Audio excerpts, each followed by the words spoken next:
என்னோடய பேர் சிஸ்டர் ஜெஸ்ஸி. நான் கேரளா மாநிலத்திலேருந்து வந்தது.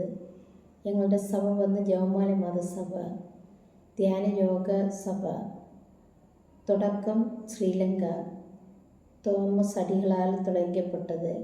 ജപവും തപവും വഴിயாக ഒരു மனிதரை எவ்வாறு முன்னே கொண்டு வர வேண்டுமென்று ஆசித்த அவர், ஜபத்தாலும் தபத்தாலும் என்று எந்த ஒரு தீய சக்தியும் வெளியாகாது என்று உணர்ந்த அவர், தபத்திலும் ஜபத்திலும் இருந்து இந்த மக்களை மீட்பதற்காக எங்களை ஒரு குரூப்பாக, ஒரு சந்நியாச வாழ்வாக அவர் தொடங்கினார்.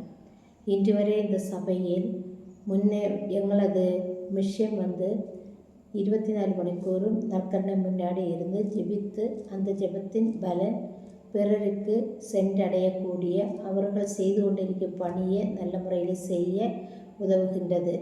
குறிப்பாக எந்த டைசிஸு நாங்கள் இந்த மிஷன் செய்கின்றதோ அந்த டைசிஸுக்கு ஒரு ஒளி விளக்காக, அங்கிருக்கும் மட்ராஸிற்கு ஒரு ஒளி விளக்காக, ஒரு உயிர் துடிப்பாக, ஒரு இதயம் போல் நாங்கள் இப்போது இயங்கிக் கொண்டிருக்கின்றது.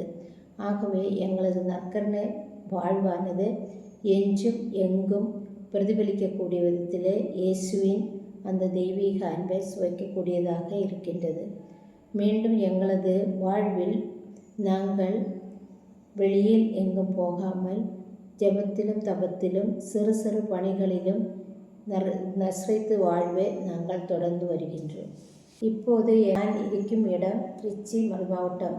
இந்த திருச்சி மறுமாவட்டத்தில் 10 சகோதரிகள் எனது கண்காணிப்பில் இருக்கின்றது. நான் அவர்களுக்கு ஒரு தலைவியாக இருந்து செயல்பட்டு கொண்டிருக்கின்றோம்.